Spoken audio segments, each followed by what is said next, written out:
Hello everyone, welcome to the Guruji UP board channel. Chapter number 3 विद्युत धारा का आज हेडिंग है इलेक्ट्रॉन का अपवाह एवं प्रतिरोधकता का उद्गम। इसके पहले की हेडिंग में हमने ओम के नियम को पढ़ा, जहाँ से कुछ जानकारियाँ प्राप्त हुई कि अगर हम ओम के नियम में देखा कि अगर हम इसमें देखते हैं कि यहाँ पर एक एल लंबाई का चालक तार लेते हैं, कोई चालक पृष्ठ या कोई सिल्ली लेते हैं चालक, और इसमें बी वोल्ट का विभवांतर अगर प्रवाहित करते हैं तो आई एम्पियर की धारा प्रवाहित होती है। ओम के नियमानुसार जब तक बी वोल्ट का विभवांतर उत्पन्न या प्रवाहित किया जाता है तब तक आई एम्पियर की धारा प्रवाहित होती रहती है। इसी प्रकार से यहाँ पर चालक की लंबाई को बढ़ाया गया, और जहाँ चालक की लंबाई को बढ़ाया गया तो बताया गया कि इसका प्रतिरोध भी 2 गुना हो गया। तो यहाँ पर हमने प्रतिरोध 2 गुना करके दिखाया भी था। और उसके बाद यहाँ पर देखा गया था कि जब चालक की लंबाई को आधे भाग पर रखा गया, क्षेत्रफल को आधा करके चालक को 2 पार्ट में रखा गया, एल लंबाई इसके ऊपर रखा गया और क्षेत्रफल को आधा किया गया, तब भी हमने सूत्र के निगमन में देखा कि यहाँ पर जो होता है प्रतिरोध 2 गुना हो जाता है। जैसे कि यहाँ पर देखा गया था कि इस प्रकार से यहाँ पर प्रतिरोध 2 गुना प्राप्त होता है।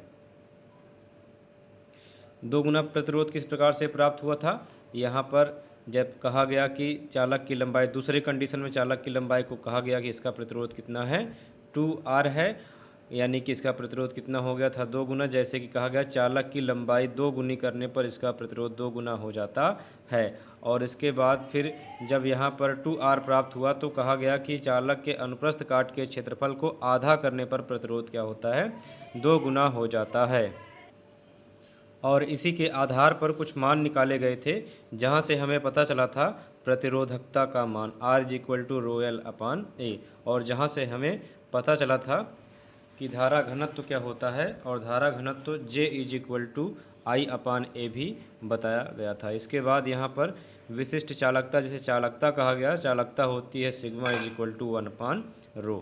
तो इसी प्रकार से हमें यहाँ पर जानकारी पहले पिछली याद रखनी पड़ेगी कि हमने क्या क्या पढ़ा था, उसी के आधार पर हम आगे बढ़ते हैं।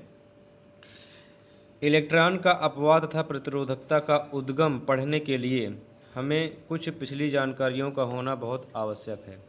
जैसे कि किसी वस्तु का या किसी वाहन का जो प्रारंभिक वेग होता है वह हमेशा u से व्यक्त किया जाता है, और हमेशा प्रारंभिक वेग u जो विरामावस्था में होता है वह u होता है 0।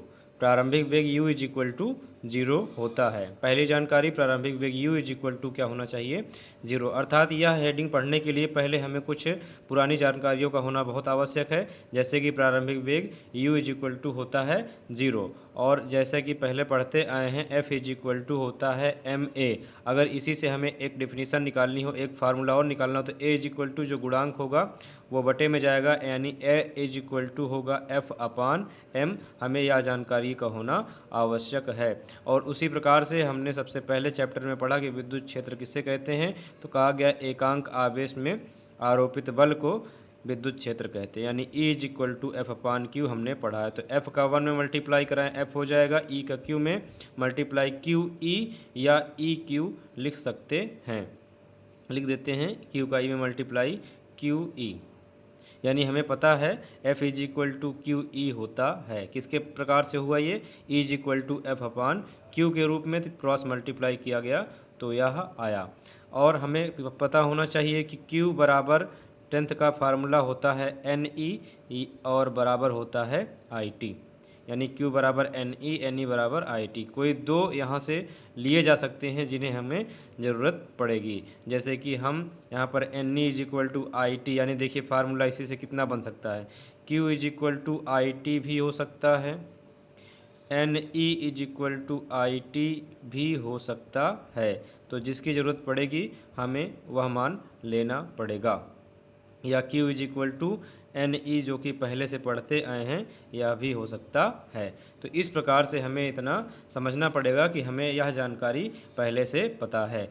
और गति के 3 समीकरण होते हैं, जिनमें से प्रथम समीकरण जो होता है वह होता है v is equal to U plus A T. तो जहाँ पर v होता है अंतिम वेग, v क्या होता है अंतिम वेग, u क्या होता है प्रारंभिक वेग, और a होता है त्वरण, और t होता है समय। तो इतनी जानकारियों का होना बहुत आवश्यक है, तभी हम इसके आगे के हेडिंग को पढ़ सकते हैं। चलिए शुरू करते हैं। इलेक्ट्रॉन का अपवाह एवं प्रतिरोधकता का उद्गम।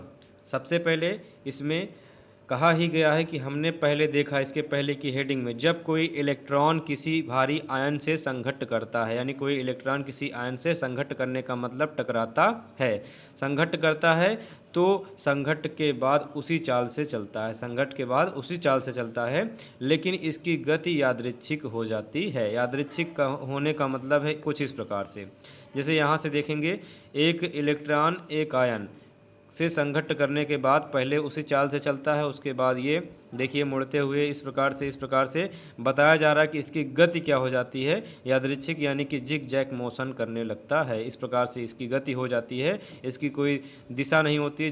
जिधर यह इलेक्ट्रॉन आयन आपस में टकराता है, उसी प्रकार से जिधर इसको आधार मिल जाता है उधर से ही यह घूम जाता है। जैसे कि एक कमरे में एक बॉल को अगर फेंका जाए, तो अगर यहाँ से फेंकेंगे तो वहाँ यहाँ पर आएगा, फिर यहाँ पर टकराने के बाद यहाँ जाएगा, यहाँ पर टकराने के बाद यहाँ जाएगा, यहाँ पर टकराने के बाद ऐसे घूमता रहेगा।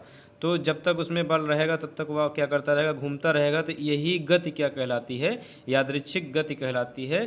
ठीक इसी प्रकार से यहाँ पर कहा जा रहा है कोई इलेक्ट्रॉन है और कोई आयन से संघट्ट कर रहा है, संघट्ट करने के बाद यह इससे टकराता है तो इसकी चाल उसी प्रकार से यादृच्छिक हो जाती है। ये इससे टकराता है, फिर यहाँ पर, फिर यहाँ पर, फिर यहाँ पर, फिर यहाँ पर, फिर यहाँ पर, यानी इसकी कोई लिमिटेशन नहीं है कि कहाँ तक यह गति कर सकता है। जब तक टकराता रहेगा तब तक इसकी गति यादृच्छिक होती रहेगी। तो यहाँ पर ऐसे बताया गया है कि यह यादृच्छिक गति कर रहा है। तो इलेक्ट्रॉन एक होते नहीं हैं, कई इलेक्ट्रॉन हैं, कई आयन हैं, सभी आपस में टकरा करके यहाँ पर यादृच्छिक गति उत्पन्न कर रहे हैं। इनकी दिशा यादृच्छिक हो जा रही है। यदि हम सभी इलेक्ट्रॉनों पर विचार करें, एक ही इलेक्ट्रॉन के लिए बताया गया, यदि हम सभी इलेक्ट्रॉनों पर विचार करें तो उनका औसत वेग शून्य होगा। क्यों औसत वेग शून्य होगा? क्योंकि एक, जैसे कि बॉल को बताया गया, अगर बॉल फेंका जाए तो पहले तो वो तीव्र गति से गतिमान रहेगा, लेकिन कुछ समय पश्चात एक जगह पर रुक जाएगा। रुकने का मतलब है कि उसका वेग जो होगा वो शून्य हो जाएगा। तो औसत वेग कितना हो गया? शून्य हो गया, क्योंकि उनकी दिशाएं यादृच्छिक हैं। इस प्रकार आइथ इलेक्ट्रॉन का मतलब है n से ज़्यादा इलेक्ट्रॉन। आई बराबर कितना? 1 2 3 डॉट डॉट n, यानी इलेक्ट्रॉनों की संख्या कितनी है? n। यानी कि अगर n इलेक्ट्रॉनों की संख्या को दिखाना है तो ये इस प्रकार से दिखाया जाएगा। आइथ इलेक्ट्रॉन, आई के ऊपर th, आइथ इलेक्ट्रॉन का मतलब है कि इलेक्ट्रॉनों की जो संख्या है वो n है, गिनी नहीं जा सकती है, बहुत ज़्यादा इलेक्ट्रॉन हैं। आयत इलेक्ट्रॉन का वेग किसी दिए गए समय में वी सफिक्स में क्या लगा हुआ है? आई हो, तो इनका जो वेग है वो वी आई होगा। तो बताया जा रहा है इनका पूरा औसत वेग कितना आएगा? शून्य आएगा। तो इसीलिए बताया गया कि जो औसत वेग वी आई है वो कितना होगा? शून्य होगा। आई का मान कहाँ से कहाँ तक है? आई का मान है 1 से लेकर के 1 2 3 डॉट डॉट यानी 1 से लेकर कहाँ तक है? n तक। तो इसको सिग्मा के रूप में लिखा जाएगा, लिखा जाएगा सिग्मा या समेशन आई जो लिखा है, आई का मान 1 से लेकर n तक, तो इसे लिखा जाता है 1 2 TO, पढ़ेंगे क्या? 1 2 n, यानी 1 2 n। इसे क्या पढ़ते हैं? Summation I is equal to 1 2 n। तो यहाँ पर n का मान 1 से लेकर कहाँ तक है? n तक है। 1/n इसके लिए इलेक्ट्रॉनों की संख्या के रूप में दिखाया गया है। तो यहाँ पर बताया गया कि इसका औसत वेग शून्य होता है। तो पहले चित्र के माध्यम के आधार पर कहा गया कि जब कोई इलेक्ट्रॉन किसी आयन से संघट्ट करता है तो इसकी दिशा यादृच्छिक हो जाती है और औसत वेग शून्य हो जाता है। तो उसके लिए औसत वेग को यहाँ पर v सफिक्स में i इज इक्वल टू बताया गया कि शून्य हो जाता है। अब यहाँ पर देखेंगे कि अब ऐसी स्थिति पर विचार करेंगे जब यह चालक किसी विद्युत क्षेत्र में उपस्थित है। तो अगर विद्युत क्षेत्र में उपस्थित है यह इलेक्ट्रॉन और आयन के संघट्ट करने के बाद अगर विद्युत क्षेत्र में उपस्थित है तो इसमें क्या उत्पन्न हो जाएगा? त्वरण उत्पन्न होगा। और त्वरण A इज इक्वल टू हमने बताया कि होता है A is equal to F/m। A is equal to F upon M. तो यहाँ पर लिखेंगे A is equal to F upon M, जहाँ पर एफ का मान रखा गया। एफ इज इक्वल टू होता है Q E, F is equal to होता है क्यू ई, और अपान कितना करेंगे एम, और यहाँ पर Q बराबर रखा गया एन ई।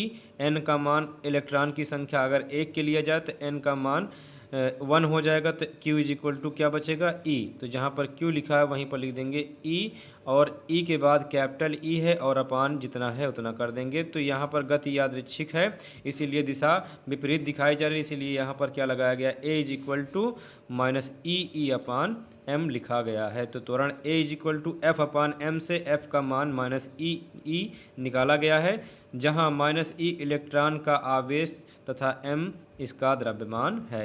ई क्या है? इलेक्ट्रॉन का आवेश। तो वैसे भी इलेक्ट्रॉन का आवेश माइनस से ही प्रदर्शित किया जाता है। अब इसके बाद कहा जा रहा है कि दिए गए समय t में ith इलेक्ट्रॉन पर पुनः विचार करें। कोई एक समय है जिसमें t समय लगता है, और इस t समय में इसमें ith इलेक्ट्रॉन पर पुनः विचार करना है कि यह इलेक्ट्रॉन t के कुछ समय पहले अंतिम बार संघट्ट करेगा, यानी t से कुछ समय पहले।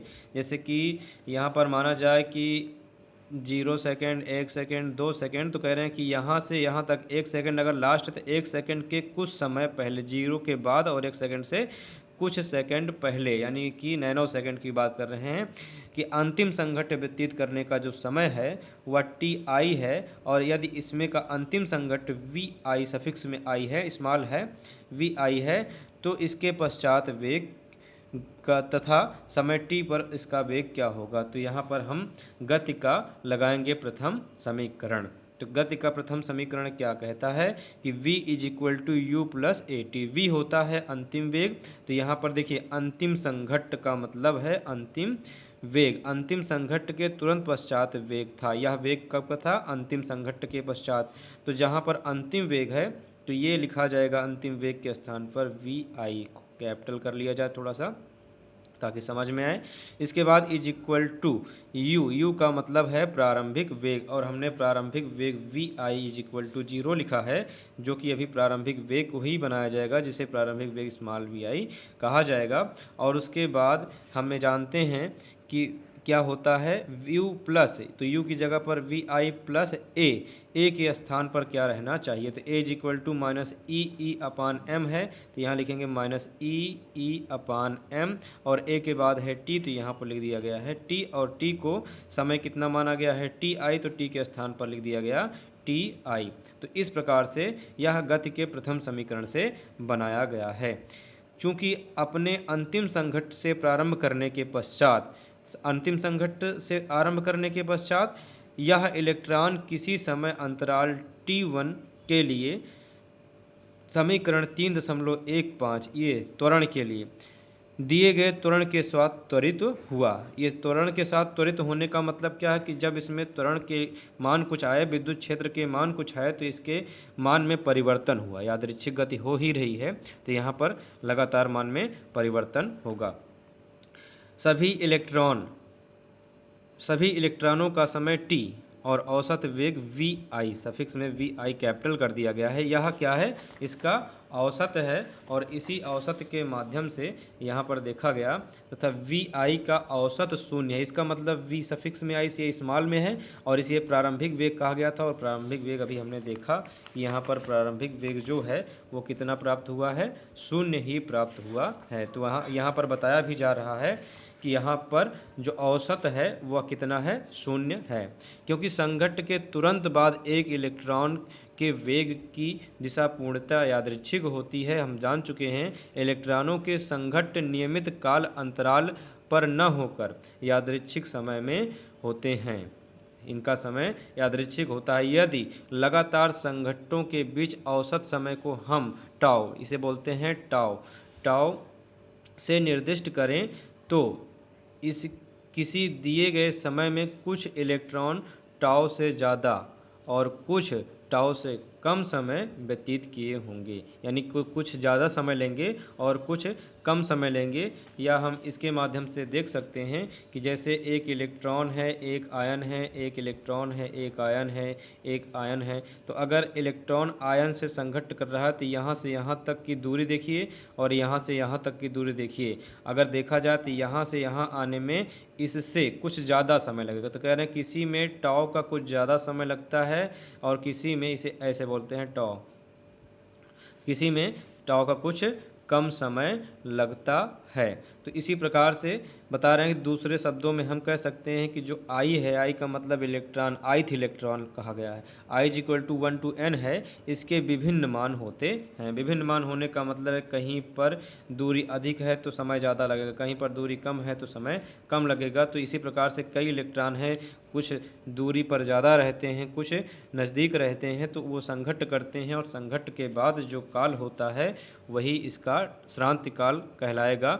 हमें समीकरण 3.16 जो कि पीछे है गति के प्रथम समीकरण वाला, T1 के मान कुछ के लिए, यानी कि T1 के Ti के कुछ मान के लिए यहाँ पर टाउ से ज़्यादा होंगे, कुछ के लिए टाउ से कम होंगे, यानी कि Ti का औसत मान लिया जाए कितना है, टाउ है, जिसे विश्रांति काल कहते हैं। यानी टाउ को क्या कहते हैं, विश्रांति काल कहते हैं। इस प्रकार किसी दिए गए T पर, समय पर, T का मतलब समय पर n इलेक्ट्रॉनों के लिए जो 3.16 गति का प्रथम समीकरण के आधार पर लिखाया गया है, औसत लेने पर Vd प्राप्त होगा। तो V के स्थान पर कितना कर देंगे, Vi का औसत, जिसे Vd से व्यक्त करेंगे। Vd is equal to Vi का औसत, और Vi का औसत निकाला गया है, यहाँ पर देखेंगे Vi जहाँ पर वहीं औसत कर देना, Vi का औसत, Vi औसत, और यहाँ पर भी औसत लगाया गया, सब में औसत लगा दिया गया।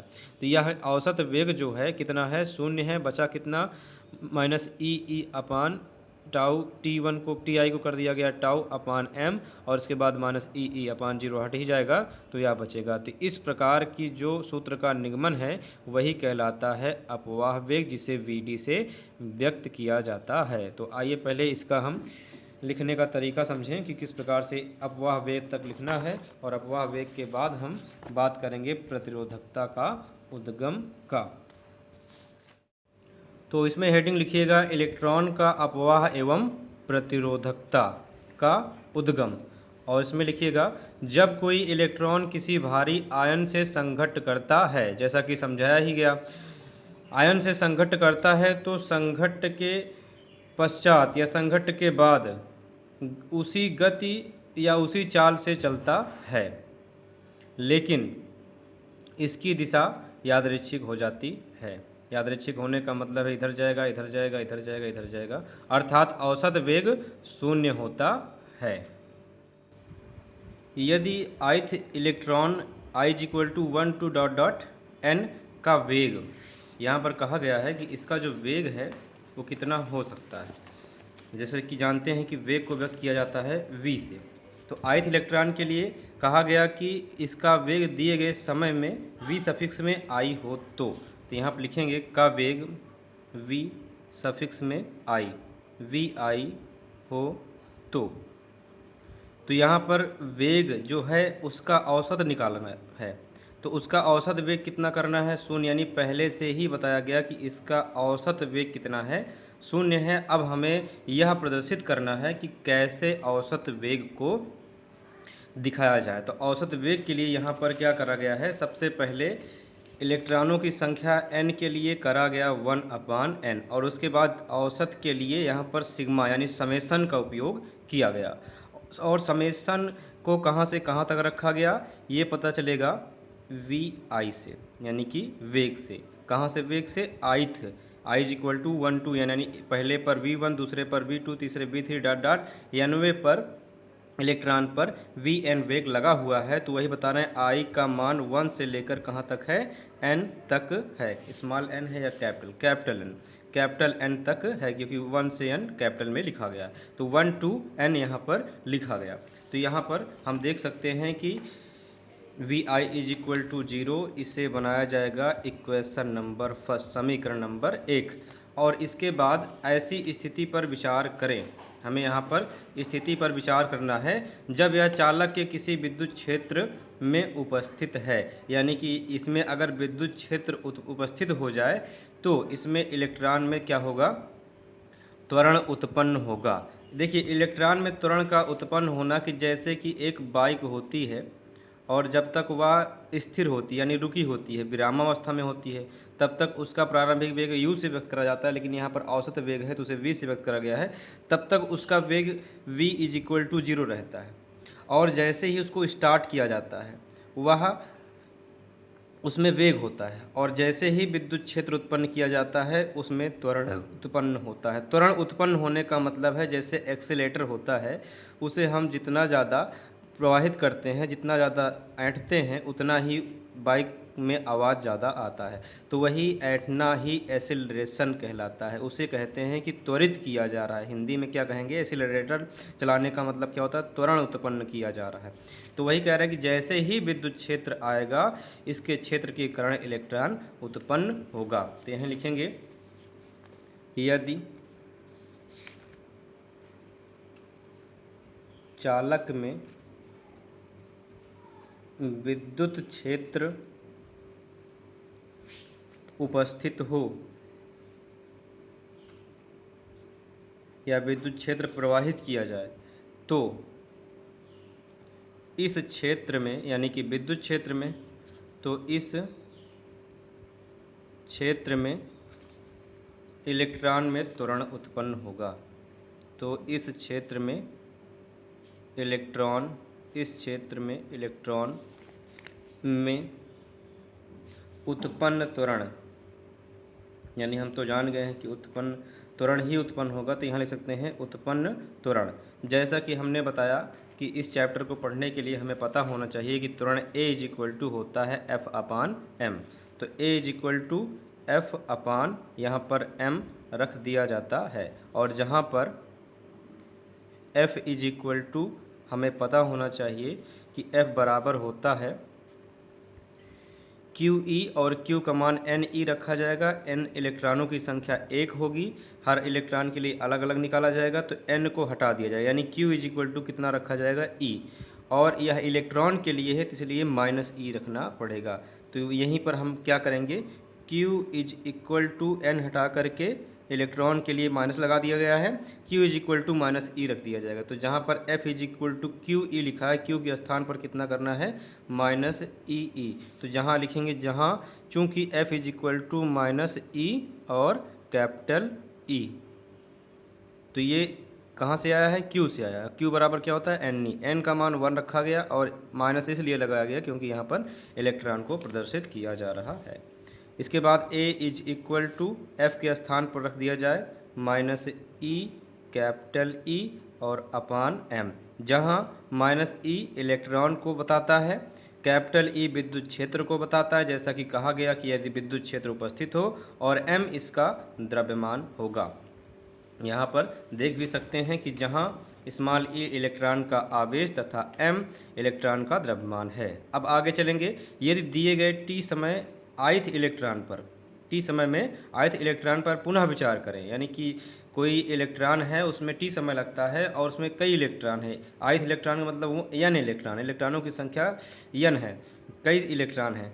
तो पुनः विचार करें तो यह टी इलेक्ट्रॉन से कुछ समय पहले, यानी कि संघट्ट यानी टकराने से कुछ समय पहले और संघट्ट के कुछ समय बाद व्यतीत किया गया जो समय है वो अंतिम संघट्ट के तुरंत पश्चात का वेग तथा तब समय टी पर इसका वेग कितना होगा। तो इसमें कहेंगे कि अंतिम संघट्ट के बाद व्यतीत समय है, यदि v सफिक्स में i समय अंतिम संघट्ट के तुरंत पश्चात का वेग था, तब t समय पर इसका वेग क्या होगा। तो यहाँ लिखेंगे t समय पश्चात इसका वेग, और हम जानते हैं गति के प्रथम समीकरण से, गति के प्रथम समीकरण से v is equal to u plus A T होता है, इसे जानकारी में रखना पड़ेगा। तो यहाँ पर हम बात करेंगे इसके वेग की, तो जहाँ पर वेग वी के स्थान पर कैपिटल वी आई करना है।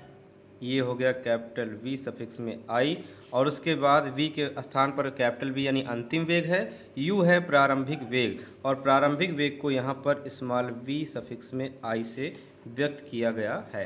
उसके बाद v के बाद प्लस लगा हुआ है, यहाँ पर प्लस लगाएंगे, फिर लिखा हुआ है a, और a is equal to minus E upon M है। इसको कोई इक्वेशन बनाया गया है, समीकरण नंबर ये है 2।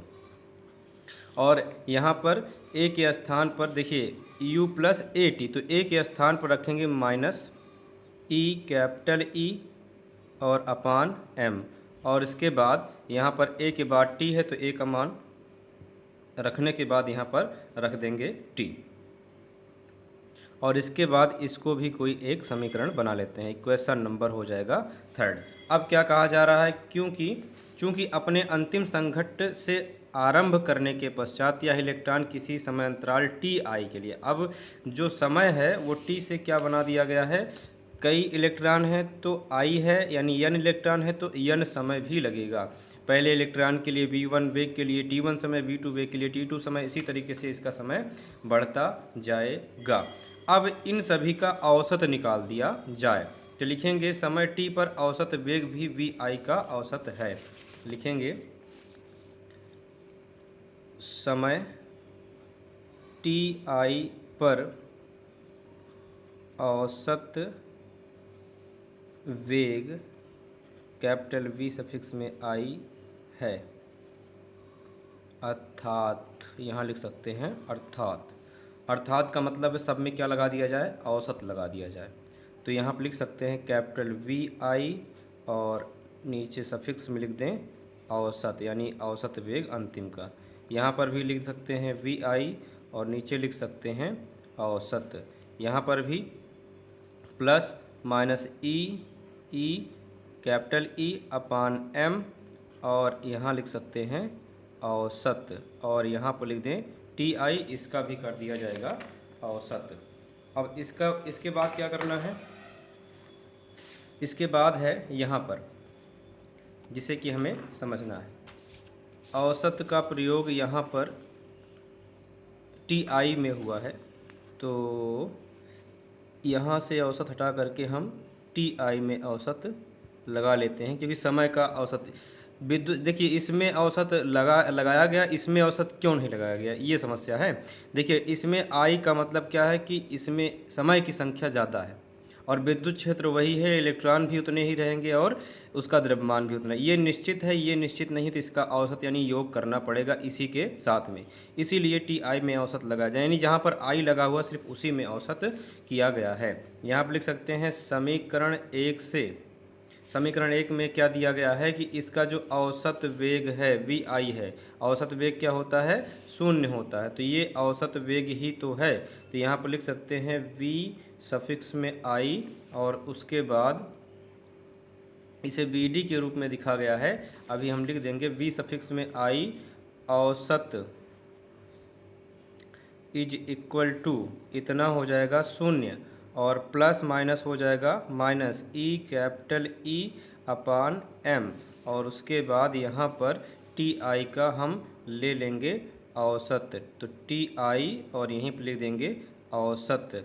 अब यहाँ पर समझेंगे, जहाँ टी आई बराबर टाउ जिसे विश्रांति काल कहते हैं और वी आई औसत बराबर वी डी जिसे अपवाह वेग कहते हैं। लिखेंगे जहाँ v सफिक्स में आई औसत is equal to V D बराबर अपवाह वेग, यानी इसे अपवाह वेग कहते हैं, वी आई बराबर वी डी हो जाएगा, तथा टी सफिक्स में आई औसत बराबर टाउ जिसे कहते हैं विश्रांति काल। विश्रांति काल रख देते हैं मान यहाँ पर विश्रांति काल का, और सभी चीज़ें। एक चीज़ और देखिएगा, जो गाढ़े अक्षर में वो वेक्टर में है, यानी विद्युत क्षेत्र जो है वो वेक्टर में है, तो उसे हम वेक्टर में लिख लेते हैं। जहाँ जहाँ वेक्टर ई है उसे हम विद्युत क्षेत्र लिख देते हैं। तो यहाँ पर देखेंगे वी आई औसत इज इक्वल टू रखेंगे वी सफिक्स में डी इज इक्वल टू 0 हट ही जाएगा, तो यहाँ बचेगा माइनस ई वेक्टर ई और अपान एम, और उसके बाद टी आई औसत इज इक्वल टू है टाउ, तो यहाँ पर लिख देंगे टाउ। तो इस तरीके से वी डी का मान निकल जाता है। देखिए V D is equal to minus E tau upon M, ये हो जाएगा इक्वेशन नंबर 4। तो यहाँ पर इक्वेशन नंबर इसे हम 4 बनाएंगे। इसके बाद क्या कहा जा रहा है कि यह अंतिम परिणाम आश्चर्यजनक है। हमें यह बताता है कि इलेक्ट्रॉन यद्यपि त्वरित है, एक औसत वेग से गतिमान है जो समय पर निर्भर नहीं है। यह परिघटना अपवाह की है और समीकरण 3.17 वेग को अपवाह वेग कहते हैं। यही इसका अपवाह वेग का सूत्र होता है। अब आगे चलेंगे। अपवाह वेग के बाद हमें प्रतिरोध के लिए कुछ पढ़ना था। प्रतिरोधकता का उद्गम था, तो इसमें प्रतिरोध किस प्रकार से उद्गम होगा, इसके लिए कुछ व्यंजक स्थापित करे जाएंगे। अपवाह के कारण विद्युत क्षेत्र ई के लंबवत किसी क्षेत्र से होकर अपवाह का नेट परिवहन होगा। चालक के अंदर एक समतलीय क्षेत्र पर विचार करें। जो चालक यहाँ दिया गया है, एक धात्विक चालक है, इसके समतलीय क्षेत्र पर हमें विचार करना है। धात्विक चालक में क्या दिखाई गई है, यहाँ पर विद्युत धारा दिखाई गई है। जैसा कि बताया गया कि जो चालक होते हैं या इलेक्ट्रॉन और आयन आपस में संघट्ट करते हैं, तो उसमें हमने देखा कि इनकी दिशा यादृच्छिक हो जाती है। तो इसी प्रकार से अगर यहाँ पर देखा जाए तो धातु में धारा घनत्व का परिमाण एकांक क्षेत्रफल तथा Vd की ऊंचाई के अंतर्विष्ट आवेश के परिमाण के क्या है, बराबर है। यहाँ से इलेक्ट्रॉन विद्युत क्षेत्र उत्पन्न करेंगे और यहाँ पर हम देखेंगे कि इस धात्विक चालक में विद्युत धारा उत्पन्न हो जाएगी। यही विद्युत धारा का मान के लिए हमें व्यंजक स्थापित करना है कि इस धात्विक चालक में किस प्रकार से विद्युत धारा उत्पन्न हुई, उसके लिए हमें व्यंजक दीजिए। तो चलिए हम शुरू करेंगे इसके लिए। इसमें कहा गया कि अगर किसी चालक में अपवाह के कारण, अब अपवाह का मतलब समझ जाइए कि उसमें विद्युत क्षेत्र, सबसे पहले कोई इलेक्ट्रॉन, और अपवाह शब्द से आप यह जान चुके हैं कि इलेक्ट्रॉन और आयन आपस में संघट्ट करते हैं, जिससे उनका औसत वेग, प्रारंभिक औसत वेग 0 होता है।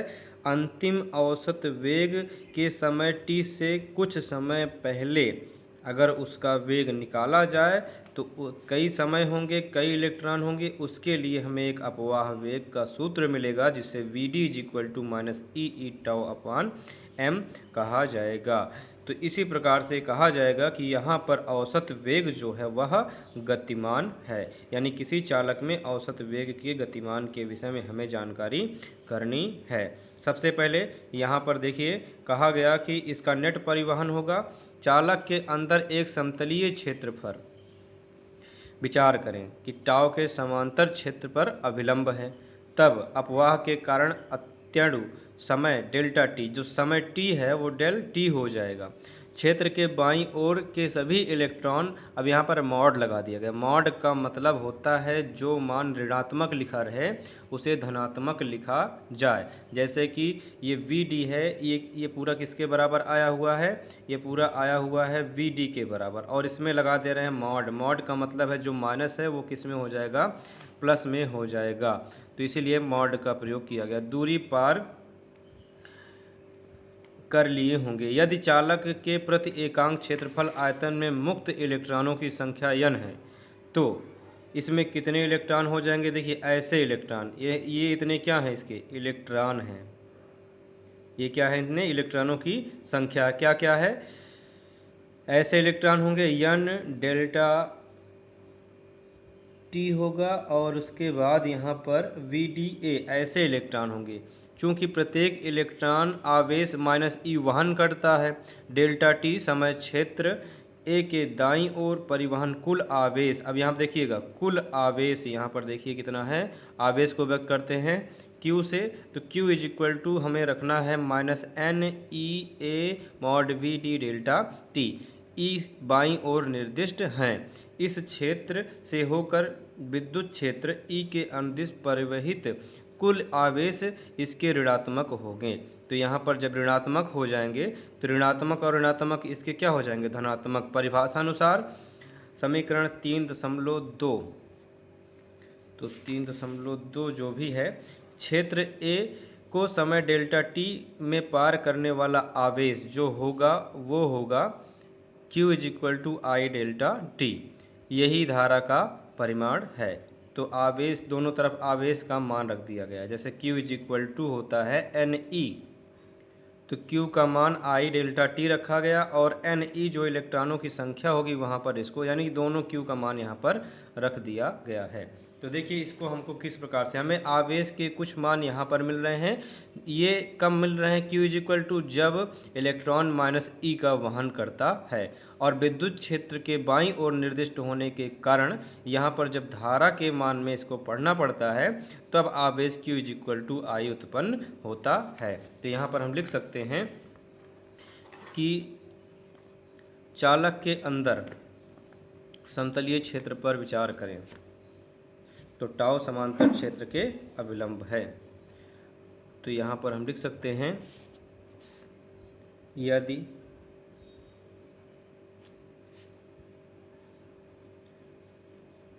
चालक के अंदर, चालक कैसा है, धात्विक चालक है, यदि चालक के अंदर एक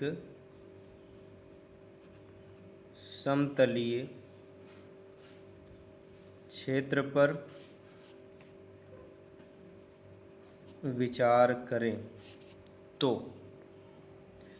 करें तो देखेंगे कि जो टाउ है, टाउ के समांतर क्षेत्र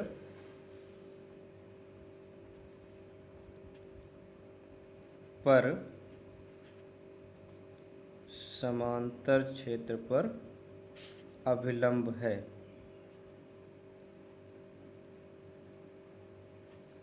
तो हम देख रहे हैं कि जो टाउ है वो समांतर क्षेत्र पर क्या है, अभिलंब है। इसका अपवाह की घटना में अगर देखना हो तब क्या होगा, तब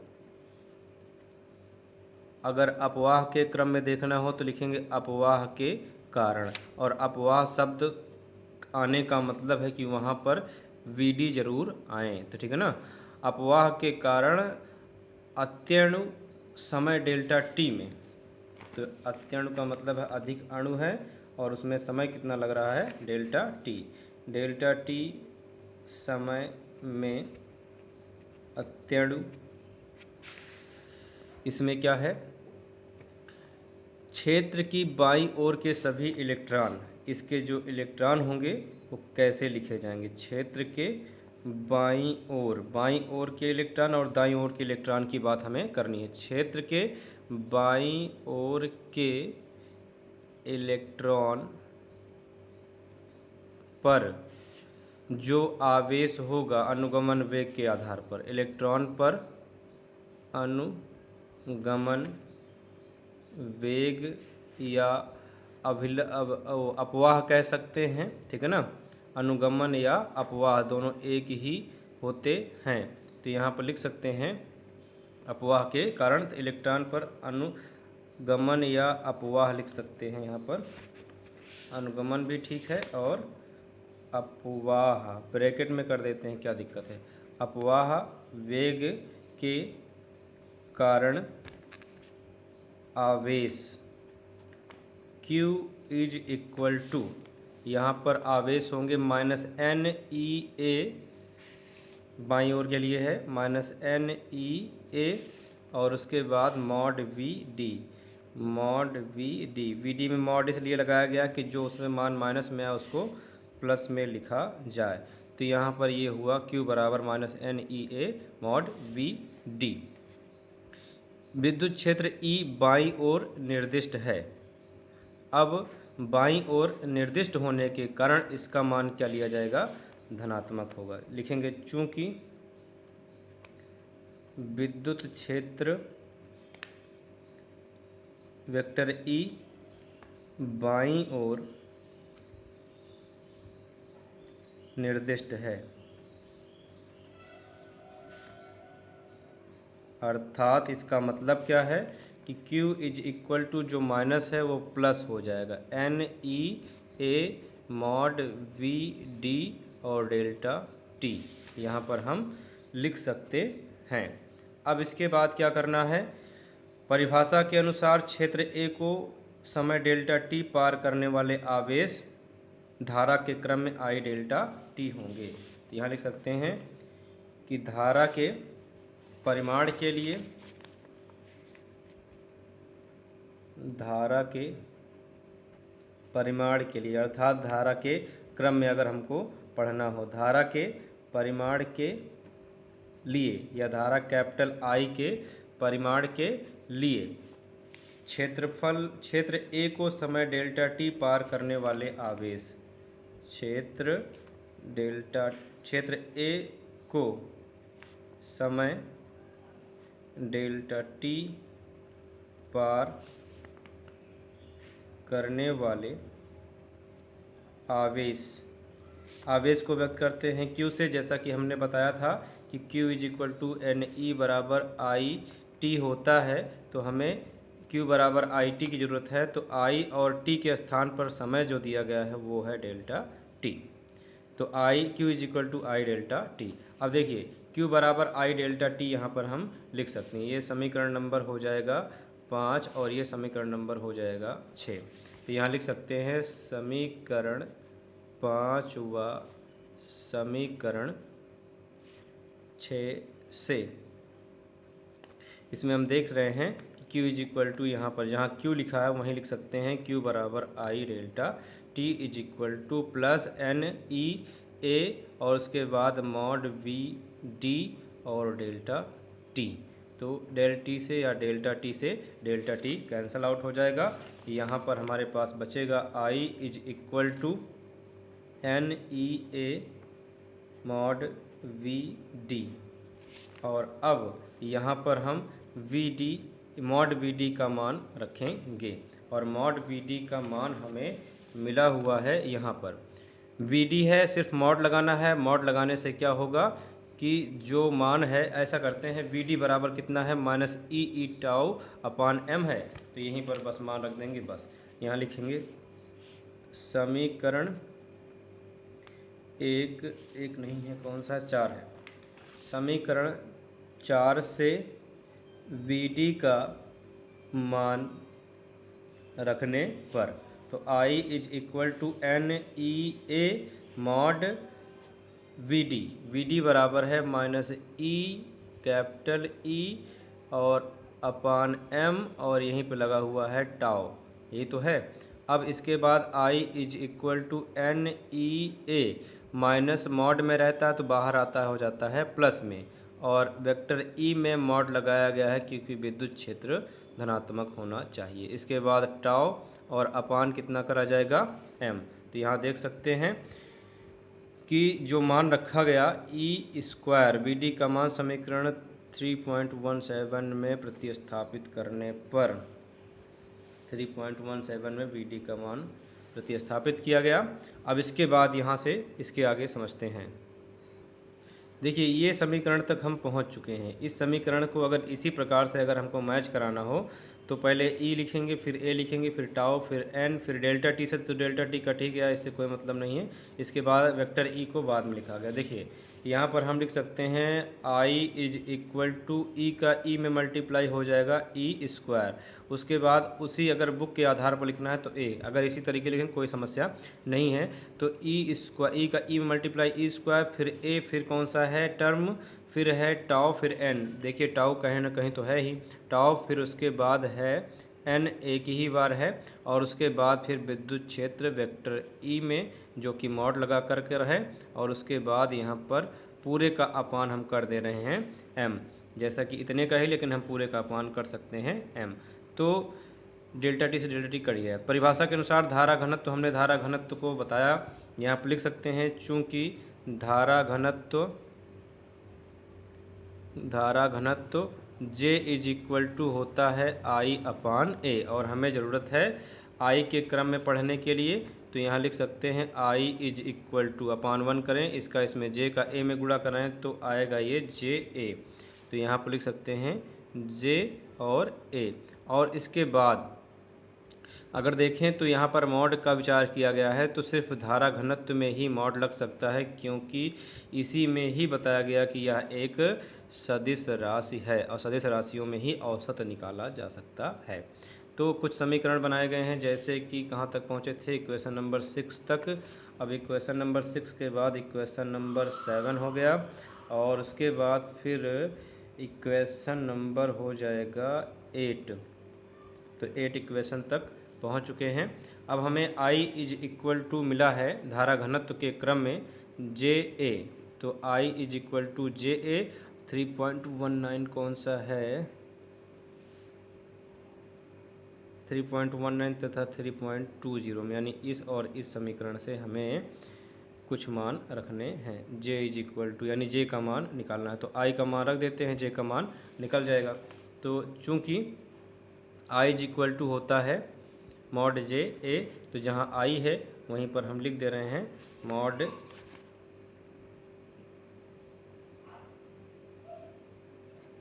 जे ए।